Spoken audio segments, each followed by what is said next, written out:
आज हम लोग साधारण ब्याज का टाइप 7 पढ़ेंगे। टाइप 7 में है जब ब्याज की कई दर हो, रेट अलग अलग हो, तो इस प्रकार के क्वेश्चन को हम लोग कैसे बनाएंगे। पहला क्वेश्चन है, एक व्यक्ति ने बैंक से 8,000 रुपया इस शर्त पर उधार लिया। 8,000 रुपया वो उधार लिया, यानी कि प्रिंसिपल है 8,000।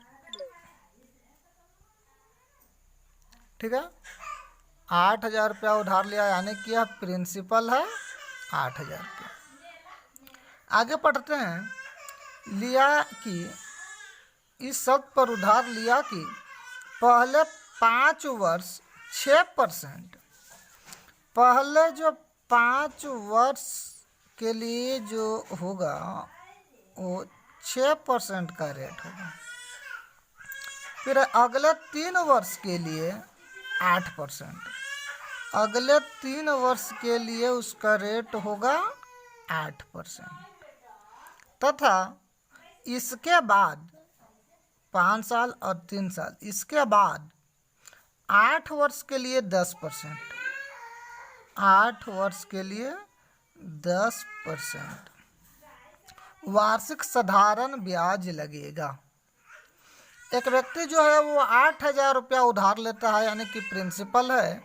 वह इस प्रकार से है कि 5 वर्ष के लिए 6% उसको रेट देना पड़ेगा, रेट ऑफ इंटरेस्ट देना पड़ेगा।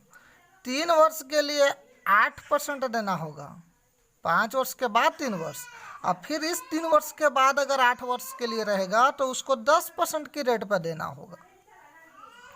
यदि वह 12 वर्ष के अंत में उधार लौटाए, 12 वर्ष के अंत में वो लौटाए, यानी कि वह टोटल जो प्रिंसिपल है वो 12 वर्ष के लिए लिया, तो हम लोग यहाँ देखते हैं कि 5 वर्ष के लिए लिया और 3 8 वर्ष के लिया, और 8 वर्ष के लिया तो अब 8 साल लेगा तो 16 वर्ष हो जाएगा, तो 12 साल ही होना चाहिए, 12 साल ही होना चाहिए। तो 5 और 3 8 साल, 8 साल और कितना होना चाहिए, यह 4 साल होना चाहिए, तब ना 5 और 3 8 साल और 4 12 साल हो जाएगा उसका। अब हम यहाँ समझते हैं साधारण ब्याज, सिंपल इंटरेस्ट, आरटी होता है। तो आरटी ये 6R है और यह टाइम है, तो आरटी कितना हो जाएगा, 30 हो जाएगा। फिर समझते हैं कि 3 वर्ष के लिए 8%, तो साधारण ब्याज कितना हो जाएगा, आरटी 18 के यह 24 हो जाएगा। यह 4 वर्ष के लिए है, 10% पे है, तो आरटी कितना हो जाएगा, 10 चौके 40 हो जाएगा। यानी कि 5 साल 6% के रेट पर साधारण ब्याज 30 रुपया हो जाएगा, 3 साल के लिए 8% पे 24 रुपया हो जाएगा, 4 साल के 10% पे 40 रुपया हो जाएगा। चलिए अब हम लोग बनाते हैं real bye ratio into ask. Question बोला है कि प्रिंसिपल 8,000 है, हम लोग जानते हैं कि प्रिंसिपल 100 होता है, जो पूछता है उसको हम लोग गुना करते हैं। पूछा है तो उसे कितना ब्याज देना पड़ेगा, कितना ब्याज देना पड़ेगा भाई, तो 5 साल के लिए 30 रुपया देना पड़ेगा, 3 साल के लिए 24 रुपया देना पड़ेगा, 4 साल के लिए 40 रुपया देना पड़ेगा, तो टोटल कितना ब्याज देना पड़ेगा, तो इस सब को जोड़ देंगे, यानी कि 94। 2 जीरो से 2 जीरो कट जाएगा। अब इसको हम लोग गुना करके लिखते हैं, 8 चौके 32, 3 9 72 और 3 75, यही हमारा आंसर हो जाएगा। चलिए हम लोग नेक्स्ट क्वेश्चन की ओर।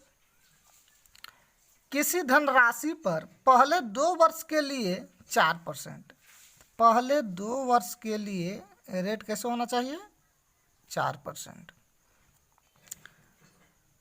अगले 4 वर्ष के लिए 6%, अगले 4 वर्ष के लिए होना चाहिए रेट कितना, 6%, और इससे अधिक समय के लिए 2 साल और 4 साल, इससे अधिक अगर समय कितना हो रहेगा तो उसके लिए बोला है अधिक समय के लिए 8% होना चाहिए, 8% होना चाहिए।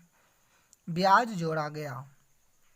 यदि 9 वर्षों में कुल साधारण ब्याज 9 वर्ष होना चाहिए, तो 2 और 4 6 हो गया, यानी कि यहाँ कितना होना चाहिए, 3 वर्ष होना चाहिए, तब ना 9 वर्ष होगा। 9 वर्षों में कुल साधारण ब्याज 1120 है। क्वेश्चन बोल रहा है कि साधारण ब्याज 1120 है, ये रियल नंबर हो गया। साधारण ब्याज 1120 है, जो रुपया में होता है वही हमारा रियल नंबर होता है।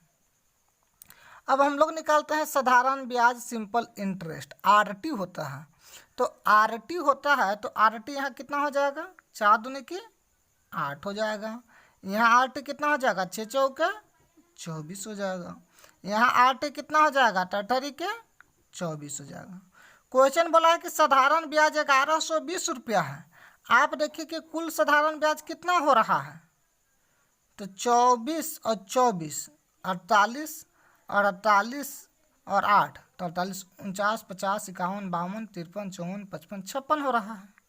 तो क्वेश्चन के अकॉर्डिंग सिंपल इंटरेस्ट 1120 है, और हम लोग देख रहे हैं कि सिंपल इंटरेस्ट सब मिला करके कितना हो रहा है, 56 हो रहा है। और जो पूछता है उसको इंटू आस्क करते हैं। तो क्वेश्चन पूछा है कि वह धनराशि ज्ञात कीजिए। धनराशि ज्ञात कीजिए मतलब 100, प्रिंसिपल तो हमेशा 100 होता है। काटेंगे 2 बार में, कट जाएगा और हमारा आंसर हो जाएगा।